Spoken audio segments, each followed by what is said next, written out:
The conference room fell silent as Alexandra. Chen's phone buzzed for the third time in 5 minutes. She'd built a tech empire worth $4.2 billion by ignoring distractions. But something about this persistent caller made her fingers hesitate over the decline button. The number was local, unknown. Probably. Another charity? Pitch or interview request? She swiped left and returned to the merger documents spread before her.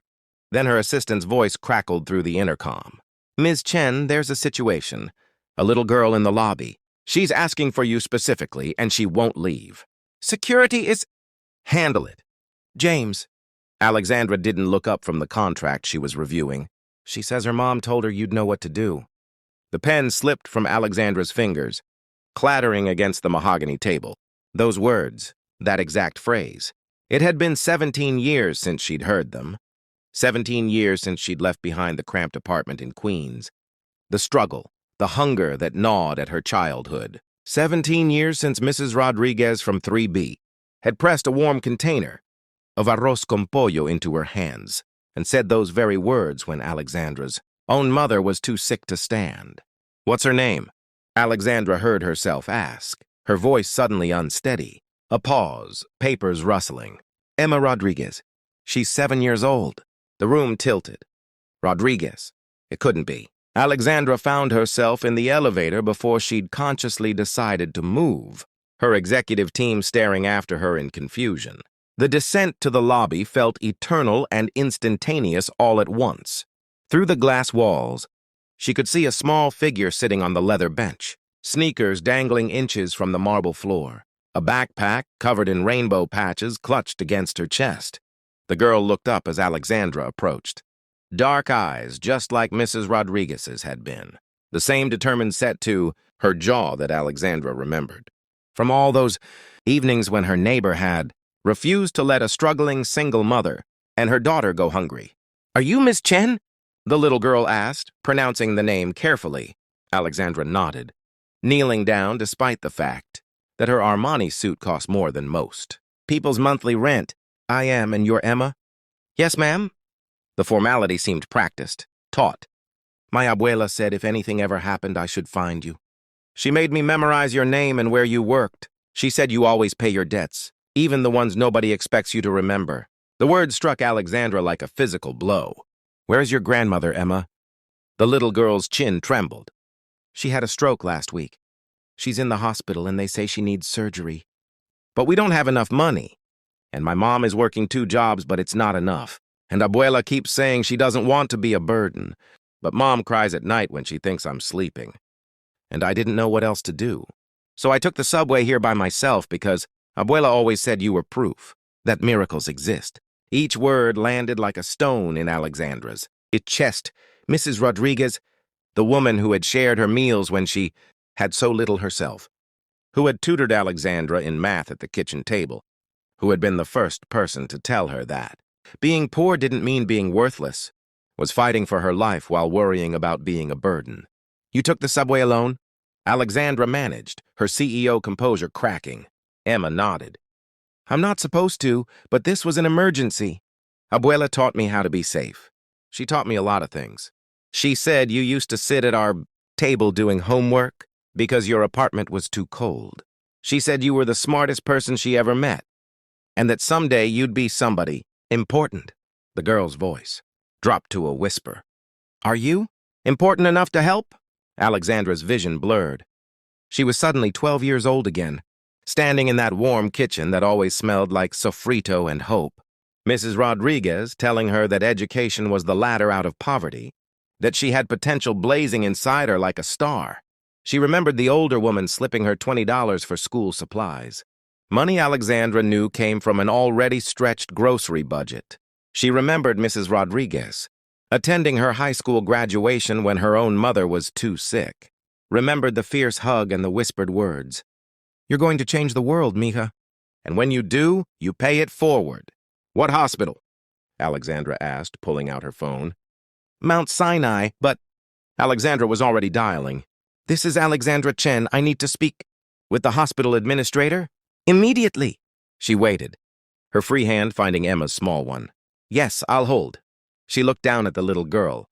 What's your mother's name? Maria Rodriguez. She's a home health aide. She helps old people who are sick. Of course she did. Mrs. Rodriguez had raised her daughter with the same values. She'd tried to instill in the neighborhood kids that service to others was the highest calling. The administrator came on the line. Alexandra's voice shifted into the tone that had negotiated billion-dollar deals and commanded boardrooms. I need information on a patient, Carmen Rodriguez. I'm authorizing full payment for any and all medical expenses, current and future. Whatever she needs. The best surgeons, the best recovery care, everything. Money is not a factor. I also want to establish a medical fund for the family. I'll have my lawyer send over the paperwork within the hour. She could hear the administrator stammering about privacy policies and protocols. I'm also authorizing a full scholarship fund for her granddaughter, Emma, from kindergarten through whatever graduate degree she wants to pursue. Set up a meeting with your development office. I'll be there this afternoon. When she hung up, Emma was staring at her with wide eyes. Are you really going to help my abuela? Your abuela saved my life when I was not much older than you, Alexandra said, and she was surprised to find tears streaming down her face. Years of carefully constructed professional, armor cracking wide open in the middle of her corporate lobby.